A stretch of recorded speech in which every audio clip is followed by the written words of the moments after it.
Hello, Blackie. Hi there. Hey, how's it going today? I'm good. I'm running a little late. I hope that's okay. No problem at all. I appreciate you making some time to call in today. I understand you had some pre-tour production going on. Oh man, it's like it, whenever you do production, there's always a million and one questions that have to be gone over, and the production guys start scrambling. And it's all part of the process. It's same old, same old. It's always like this.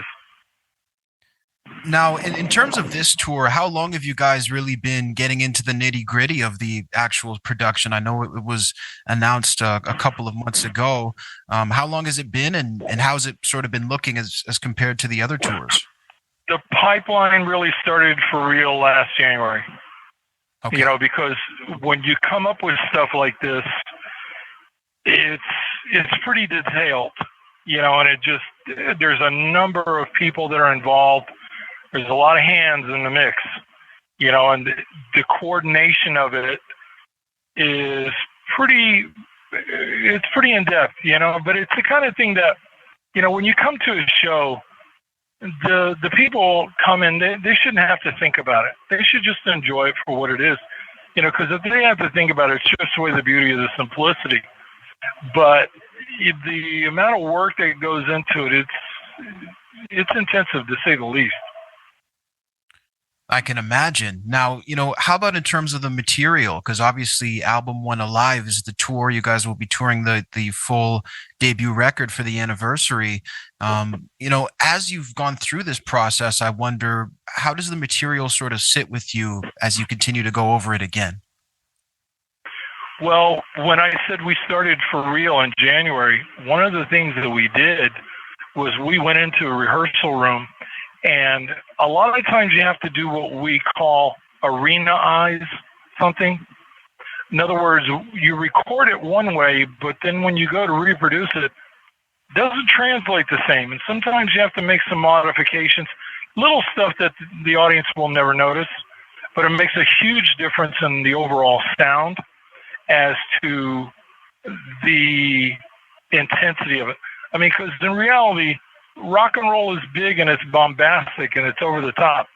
And if you've recorded things where there's subtleties on it, on a record, sometimes those subtleties don't translate, so, you have to really, take that into consideration and iron all that stuff before you even make an announcement for the tour. Because if you don't, you run your mouth off and then you find, that you go to try to make a reality and it doesn't work. Right. So it helps to have done your homework way ahead of time. No, definitely. I mean, what have you found, Blackie, has been the most challenging part so far for this tour? Is it actually making sure that the music is going to fit sort of all in a row in a live show, or has it been the actual visual aspects of the show and the sort of production? It's the visual. The visual. Yeah, it's usually the visual, because when you get into prop building and stuff like that, I mean, the meeting that I just got out of just a second ago was all about that. So what we're doing in this show is we're doing it. The first half of this show will be the first Album One Alive. It will be the first album in its entirety from beginning to end. And then we'll take a short break, and then we'll come back and we'll do the second part of the show, which will be kind of like a best of. But in that first half of the show, it's going to look like a combination of what the first album cover looked like, and also if anybody ever saw pictures of that first tour, it's going to be a kind of a combination of the two. But what we're doing is, the reason that this is visually so much work is because there's going to be a part in the beginning, or a part in that first part of the show, where that album cover literally comes alive. Oh, wow. And it's pretty detailed, and like I said, there's a lot of hands involved on this right now to get that thing to come to reality the way we're envisioning it. But when people see it, it's going to blow their minds. I mean, it's really, really cool. No, it sounds really exciting. Obviously going through this process, there's going to be a point, I would imagine, where it's going to feel somewhat cathartic. And the reason I say, there might be a point coming up is I'm wondering if you've reached that point yet. Is it a situation where putting this together is so much work that you don't have time to think about, the nostalgia of it? Or is it a situation where as you work on it, you feel that? I think it's a little of both, Okay. because, it's, as you're doing it, that stuff starts to reveal itself. And, it's, like I said, you're right. It's a process, so, it reveals itself as you go along. For sure. How about in terms of the other band members? What's been the feedback on this project as you guys are putting it together? How do you feel the band morale is surrounding the tour? Great. I mean, they were with me just a second ago, going through all of this, so everybody's got their ideas and, how we think it should look. And, the more brain power you can get in any situation like this, the better off you're going to be, because you literally start ping ponging ideas around the room. And when you do that, if you've got creative people, you come up with some pretty good ideas. Is there ever a point where you're trying to sort of compete with that original lineup in the original tour? Or is it a situation where you're just trying to pay tribute to the first record for the anniversary and it's not necessarily competing with yourself? You're always competing with yourself, because even in our case, you do it visually and musically. Because when the first record came out, and it doesn't matter whether it's us or whatever band it might be, if that first record is a success, then every record that comes after that, people then use that first record as the high watermark. That becomes, the thing that they compare and judge everything else to. So let's say you're a band, you've been fortunate enough to have a long career, where you've 20, 25 years maybe. Every record you make after your first couple of records, every one of those new records becomes your opening act. And they're going to get judged by what your early stuff was, because every band that's successful, they make their bones the first 5 years they're together. So if you go back and you think of most bands that you liked, most of the stuff that you romance in your head, the ones that you're most, that are your favorite, it usually came from those first 5 years. And so, like I said, that becomes a constant state of competition. And I'll be honest with you, to make a new record, and a live show is the same in a lot of ways, but every time you come up with something new, to get it to compete against what the original stuff was, in all honesty, it really has to be better than the original stuff, because people have had so many years, they've had decades to romance those ideas in their heads, those songs in their heads. They remember where they were the first time they heard a song, that really had some meaning to them. And so you're competing against all those ghosts of their past. And even if that original stuff was maybe not as good as they want to remember, in their mind it is. So you have to make sure that whatever you do going forward, if you want to compete with your past, everything that becomes your opening act has to be certainly as good, preferably better, because that's the only way it will ever really compete. Because like I said, you're going up against all those ghosts, that people have been romancing in their heads for so long. And it's a challenge. The one thing that really fascinates me, Blackie, is that, when you give this insight, you have this incredible sort of energy of being candid and very much open when discussing your own career. Is this something that you've always had just when talking about your career from the start? Or is this something that as you gained experience in the business that you sort of had to develop? It depends on what the idea is, because Okay. it can be a song, it can be a visual thing, a gag in the show, it could be any of that stuff. If it's a really good idea, then my enthusiasm is going to bubble over. If I've got a song that's a good song, or I've got a visual idea that's really good, like this meeting I just got out of, if it's really good, I am my own best salesman. I could talk birds out of the trees if it's something I believe in. But if I don't believe it, then I'm my own worst enemy, because it's just, I can't sell it if I don't believe it. So like I said, a lot of that comes down to how much you believe in whatever it is you're doing. And I would think it's probably the same with most artists. Sure. How about discussing some of the harder parts of your career and also personal struggles? Was it always easy for you to open up about that?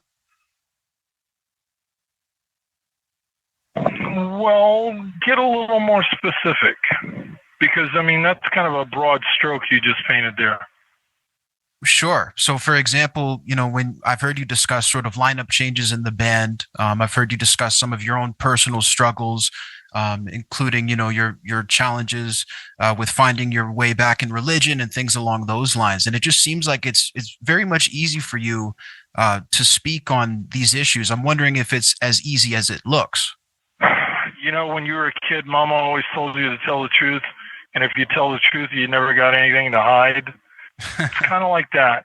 When we were doing our first record, and I've told this story a million times, but it always bears repeating because it ended up leaving an indelible mark on me as a person as well as an artist. When we were doing that first record, I came in the studio. It was on a Sunday about 1 o'clock in the afternoon, and none of the other band was there yet. I was the first one. And the only other guy that was in the room was the engineer. And this guy, the engineer, he was one of those guys that was real bubbly, always, had a joke. He's just a fun guy to be around. And I came in and he wasn't saying a word. He was just really, you could tell something was eating at him. And finally, after about an hour, I said, "Hey man, what gives? What's bothering you? You're not yourself today." And he says, "I got a phone call this morning. Marvin Gaye was murdered last night." Oh. And what I didn't know is he had done 2 records with Marvin. Oh, okay. And so I could tell that he just wanted to talk. So we stopped everything, and I just let him vent.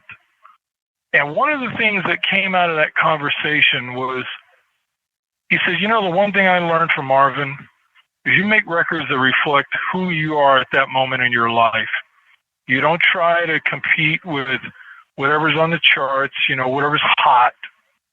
You don't try to compete with your past, as far as like trying to do the same thing. You're going to compete, like I said before, you're always going to do that. But when I say compete in the sense of trying to repeat yourself, he wasn't trying to do that. He was trying to reflect who he was at that moment in his life." And to me, 2 things happened that day. Number one, I didn't realize that I had already done that on the first record, because we were making a record that was reflecting who we were at that moment. It was, every great band should be a snapshot of their time, and the records they make should be individual snapshots within that time frame. And we had already done that, and I didn't even know that until he said that. But also equally, I discovered that would be something that I would try to live my life by. Don't worry, if grunge is the hot new thing. Try not to get sucked into it. Stay the course, do your thing. And if the audience, if you do something good, there's probably going to be an audience for it. So you just try to stay true to who you are, because if you don't, and you try to end up following trends, that could be the death of you really quick. So like I said, I let him talk that afternoon for an hour or so, but I wrote that down in my memory banks. Just make records that reflect who you are at the moment. And if I do that, then I'm being true to myself.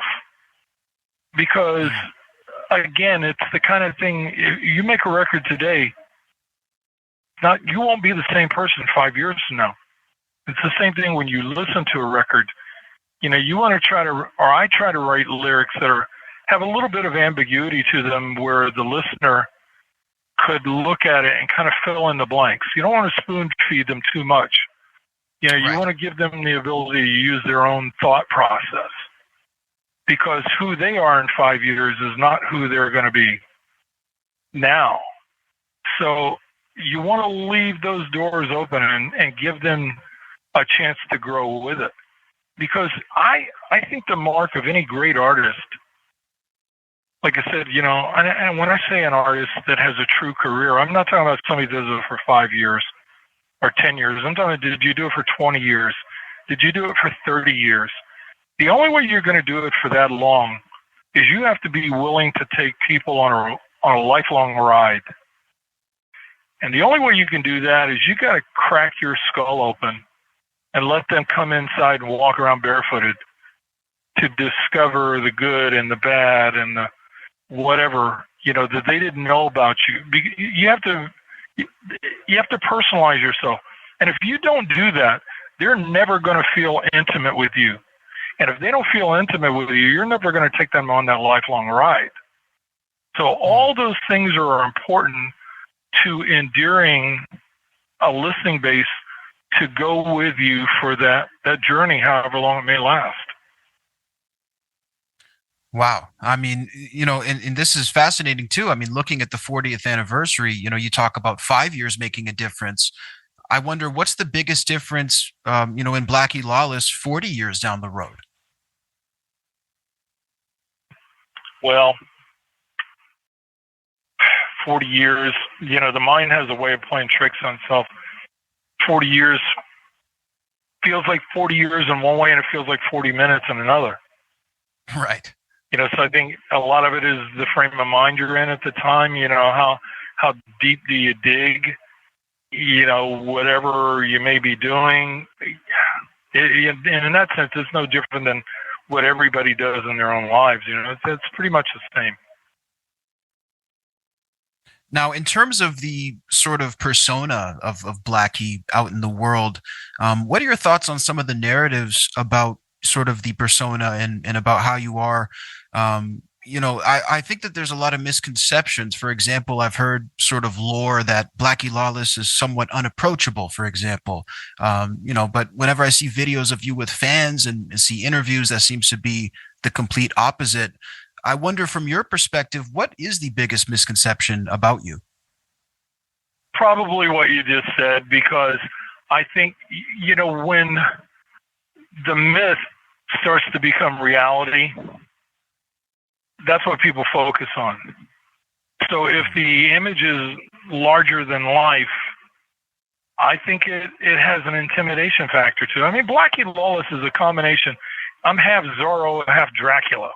Right. That's what my stage persona is. But that's not who the man is. So, you put on your work clothes when you go to work in the morning, but that doesn't necessarily mean you wear them all day long.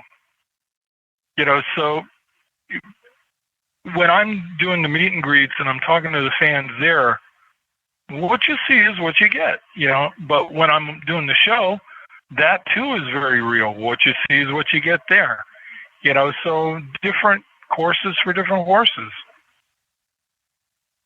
100%. I think a lot of the recent narratives seem to have sort of been pushed somewhat in the Chris Holmes documentary, Mean Man. I'm curious, did you see that documentary, and were you privy to any of the discussion inside? I have no desire to see anything that has to do with that. Okay, because First I do of all, understand. you want Sorry, go to ahead. base whatever you're going to do, you want to base anything you're going to do in life on truth. When you got somebody that's coming, and you know what, it may be his truth, but your truth doesn't necessarily make it fact. You know, anybody can have their own truth, but that doesn't make it real. You know, and when somebody's sitting up spewing a bunch of hate because they can't create on their own, listen, if the guy had genuine creativity, he wouldn't give two hoots about what I do. You know, so that's the yardstick on how you judge those things. And if somebody's coming from a perspective where they're not telling the truth, I'm not going to waste my time on that. So was that the reason that you didn't participate in the documentary? Because it was said that you were requested to appear in the documentary and that you were not interested? Well, I don't recall being invited, but if I would have, I wouldn't have done it. Like I said, I've got no desire to do something. I mean, if it's based in truth, then I might have taken a look at it, but, for a guy to do a tutorial for an hour or however long it was, to sit and give just their side of the story that's not based in truth, why do I want to be part of that? Sure. No, I mean, that makes sense. And it is interesting too, because it was actually said that you refused to participate. So it's interesting to hear from the horse's mouth. Well, when I was talking about truth, it shouldn't surprise you. For sure. So I would imagine then that, maybe when fans ask you, for example, why you haven't reunited with the original guys, or the same questions you get constantly, do you sort of scratch your head when they ask you that? Because it seems to me that there's plenty of reason why you're, very happy in your situation now and would probably have no desire to go back. Allow me to be unapologetic for just a moment. The band that I have now, Mike Duda is one of the best bass players in the world. Doug Blair is one of the best lead guitar players in the world. Achilles Priester, his drumming speaks for itself. I'm fortunate enough to be in a band with world-class musicians, the guys that are way better than me. And I look around sometimes during the show at night and think to myself, wow, I get to play with these guys. And I'm being honest here. They're far better than me. So why would I want to go back to something that would be taking a step backwards? Again, I understand that the hardcore fan base likes to romance ideas in their head. I totally get that. But when we started doing Headless, I was moving in directions that required musicianship that the original band could not do. I don't mean to be overly hard. It's just, again, these are just facts. If you want to do stuff where the degree of difficulty is up there, then you got to have guys that can play it and play it consistently. And then by the time, Headless was done and I moved into the Crimson Idol, forget it. Look at who played on that record. Not your average run-of-the-mill musician is not going to be able to do that. And again, I was privileged to work with guys that were world-class musicians. So if you're going to get that level of creativity, professionalism, it's almost impossible to duplicate in an original situation. If that band grows together, then yes, you could. But if the band does not grow together, then it's never going to happen. And it doesn't matter whether it's us or what band it is. That's going to be the same every time. Yeah. And, I think it's so important, Blackie, for people to actually hear this from you and for you to address these things, because again, it sort of just runs with narratives. I hear you constantly speaking about, the professionalism of your fellow musicians and how skilled they actually are. And that sort of directly contradicts the narrative that, at times you've wanted it to be the Blackie Lawless show and you've wanted to take all the spotlight. Again, is that just a false narrative, or is it a situation where, maybe that was the case for a while, but it's not anymore? No man's an island, but no man. Right. And I have gone to great lengths to speak out about the guys that are in this band to make sure that the world knows who they are. At no point have I ever wanted this to be just my situation. I grew up playing sports. You know, to me, team is everything. And I'm much more happy and comfortable, relaxed. It's much more enjoyable situation in a team surrounding. You know, so that's always been, you know, the thing that I focused on the most. I mean, what the world sees is when they look at the records, they see me as the primary songwriter. So I think that that's a lot of where they get that from. But when it comes to making those records, you see that I don't play all those instruments. You know, Right. I do what I do, but those other guys, they're doing their fair share of contributing to making those records what they are. 100%. You know, speaking of records, I'm curious, and you know, I put out an open call for your fans to ask questions, and I had, you know, almost 1,000 questions in about a day and a half, so it was quite overwhelming. But one of the main things people are wondering is if you have any new music coming down the pipe, or even if that's something that you've considered coming up in the future. Well, before we did the European tour last year, we had started working on new stuff. But to be honest with you, when, you know, I don't know how much you know, but during the tour, my back got broken, and Yes. I ended up, you know, I had to have surgery, and it was a mess. And I had a long time to rehab. And during rehab, I went back and I listened to a lot of what we were doing, and I'm just not that enthused about it. You know, I don't think it's that good. I think we need to go back to the drawing board. So to answer your question, yes, we are. When it's going to be ready, I couldn't tell you, because, you know, we're up to our eyes right now just getting ready to do these live shows. Exactly. So there was some material, and basically the material that was written has been scrapped, is what you're saying.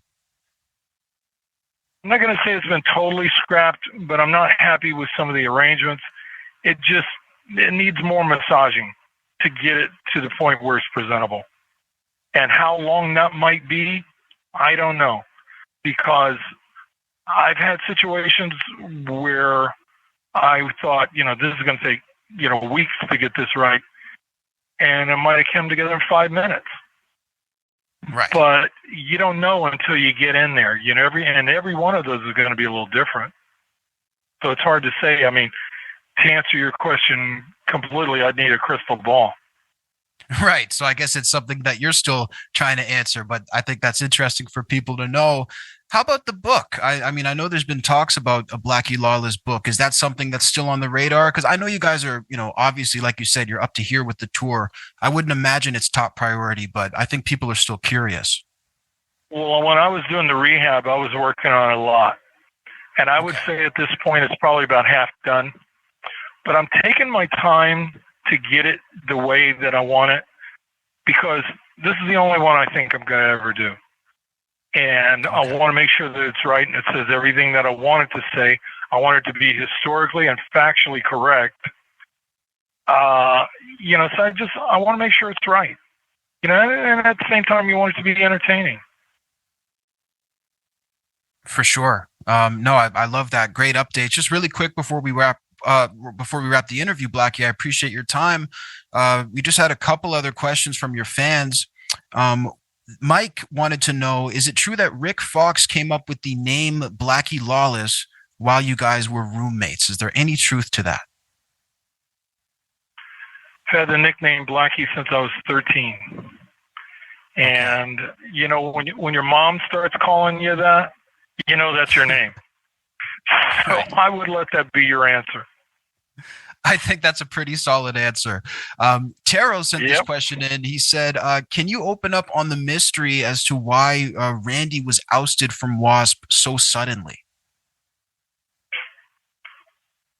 Well, you know, you always hear the famous expression of creative differences.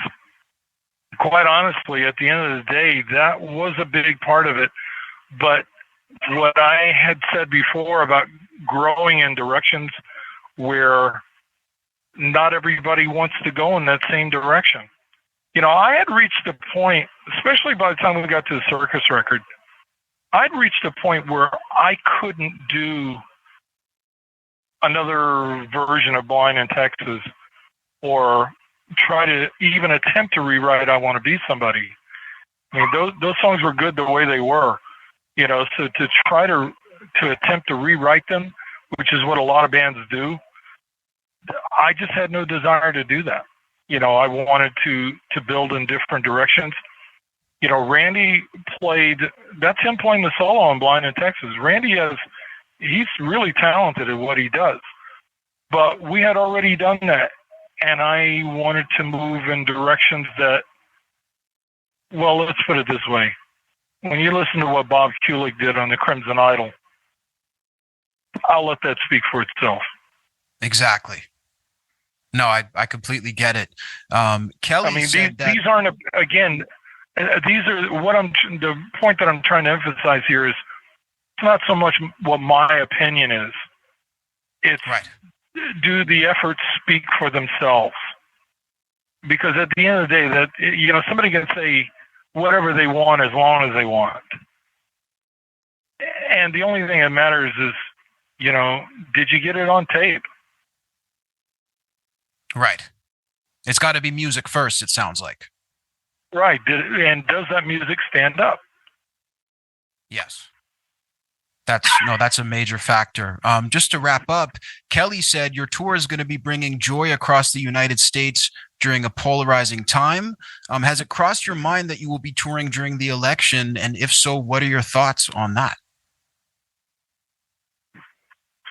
I haven't even given that a thought, to be honest with you. I mean, I'm not one of those guys. You hear some artists talk about fear of being canceled. I could give a shit less if somebody tried to cancel. I'm uncancelable, because I just don't care. I don't care, and as long as I got a fan base that's supporting us, and I'm able to, the joy you were talking about, if I can do that, then I'm succeeding. And that's really all I'm trying to do. You can't be all things for all people. The only thing I can do is just be the best version of me that I can be. So as far as, what may or may not go on politically, unless they start knocking on our door again with some new version of PMRC, right, which is very important because, what you see now going on is it's just a reincarnation of what we went through in the 80s. And I'm talking about Elon Musk with Twitter and X, and even Zuckerberg last week coming out saying that they voluntarily censored information. I mean, that's the cornerstone of our Western Hemisphere. Certainly the northern portion anyway. And unless we have that free speech, we have nothing. And I can't emphasize that enough.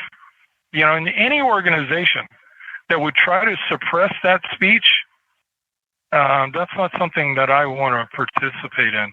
And it's important that people really understand that if they ever come up against that, they have to be really vigilant to protect that right. Because if you don't stand up for it, you don't protect it, I guarantee you it will be taken from you. Because the world as we know it has always been filled with bullies. And unless you're willing to stand up for your right, bullies will push you because they never expect pushback. But if people will do that, then you'll have that free society and you'll be able to say what you want. But in that sense, what's going on right now is certainly every bit as dangerous as it was back in the 80s. Right. And just like you guys stood up and you guys went to the hearings, right? This is maybe a similar scenario. I see it really. It's a different wolf in different sheep's clothing, but the end result is the same. If it looks like fascism and smells like it, it's fascism. Right. No, for sure. I couldn't have said it better myself. The tour is going to be. And people throw that word around a lot. Like, they want to compare somebody to Hitler that gets overused. And yes, I would agree that that is an overused term. But when I'm using the word here about fascism, I am not overusing it. There is no way I could over-exaggerate it, the importance of what I'm saying now. Absolutely. I mean, do you find that, it's because you have a way of discussing these things that is not polarizing and not divisive. Do you find that, it's hard as an artist to even speak your mind at all on these topics without sort of drawing a line in the sand, so to speak? Well, if you want to draw a line in the sand, then you will be polarizing. I spent my career trying to get people to think for themselves. So if I'm going to try to dictate to somebody how to think, then I'm being not just hypocritical, I'm undoing everything I work towards. But if you think for yourself, and I mean really get in there and do your homework, I am confident enough that people will come to the right conclusion if they do their homework and if they think for themselves. If you're willing to be sheep and you're willing to be led around by the nose by what the media tells you, you're cruising for a bruising, buddy. You're going to be you're in for a world of hurt. But if you do your due diligence and you think for yourself, don't listen to what just one person says. Listen to 3 or 4 different opinions, and it will eventually start to point you in a direction where the truth is. So if I can do that and I can get people to think, then I'm being successful in that sense. 100%. I completely agree. Blackie, I thank you so much for your time. And I want to remind our listeners that the Album One Alive tour is going to be starting on October 26th. We have all of the ticket links down below in the description to go and check out the tour. And Blackie, thank you again, man. I'd love to do it again, and I'd love to catch the tour as well.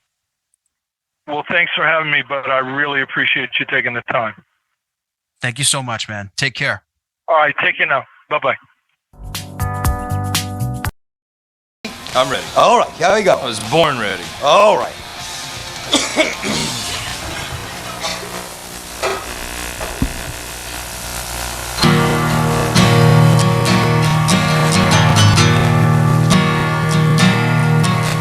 If I could only stand and stare in the mirror, could I see one fallen hero with a face like me? And if I scream, could anybody hear me? If I smash the silence, you'll see what fate has done to me.